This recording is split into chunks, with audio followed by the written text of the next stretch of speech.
সবাই শেয়ার করবেন, কেউ বাদ যাবেন না। 10-12 জনে মনে হয় যে গাড়ি উঠাইতে পারতেছে না। ভালো অবস্থায় রাস্তার গাড়ি ঘোড়া মানুষও অ্যাক্সিডেন্ট হয়। কারণ আপনাদের শেয়ারের মাধ্যমেই আমি মনে করি এই রাস্তার কাজ হবে, না হলে হবে না। তো অবশ্যই সবাই এই ভিডিওটা শেয়ার করবেন। আসসালামু আলাইকুম সম্মানিত এলাকাবাসী, আজকে হচ্ছে আমি আসছি যে আপনাদের ফজলুল উলুম যে ইসলামী মাদ্রাসা আছে, এটার একটা কাঁচা রাস্তা আছে রেল লাইন সংলগ্ন।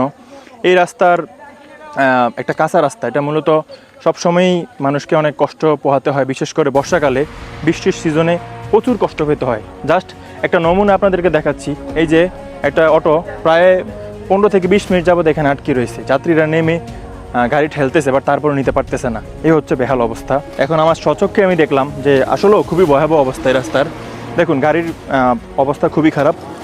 তো এরকম, এটা তো বর্ষাকাল মাত্র শুরু, এখনও আরও 3-4 মাস বাকি আছে। এভাবে চলতে থাকলে তো মানুষ অনেক কষ্ট পেতে হবে। আমাদের সম্মানিত অটো ড্রাইভার ভাই, উনি এখন সচক্ষে দেখছেন, ওনার কাছ থেকেও আপনারা শুনেন কি অশান্তি বা কি কষ্ট ভোগ করতে হচ্ছে।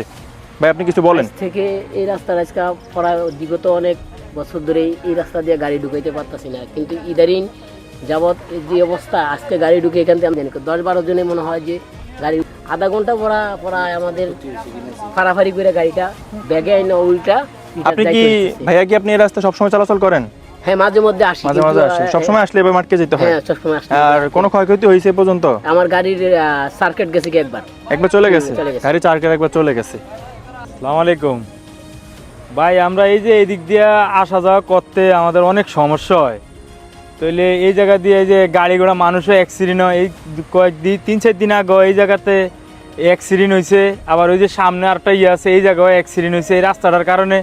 এই রাস্তাটা যদি একটু সংস্কার করে দেয়, যদি চেয়ারম্যানে অথবা সবাই মিলে, চেয়ারম্যান মেম্বার মিলে যদি এটা রাস্তাটা সংস্কার করে দেয়, তাহলে আমাদের জন্য অনেক একটু ভালো হয়। কারণ বর্ষাকালের দিন আমরা অনেক ইয়াতে দুর্ভোগে পড়তে হয়, যার কারণে আমরা যদি বিনীতভাবে আবেদন জানাচ্ছি যে চেয়ারম্যান সাহেবের অথবা মিজান চেয়ারম্যান সাহেবের একটু জানাইছি, অথবা আমাদের যেই মেম্বার সাহেব আছে বাকিলে ইউনিয়নের মেম্বার সাহেবেরও একটু জানাই যে আমাদের রাস্তাটা যেন একটু দ্রুতভাবে সংস্কার করে দেয়।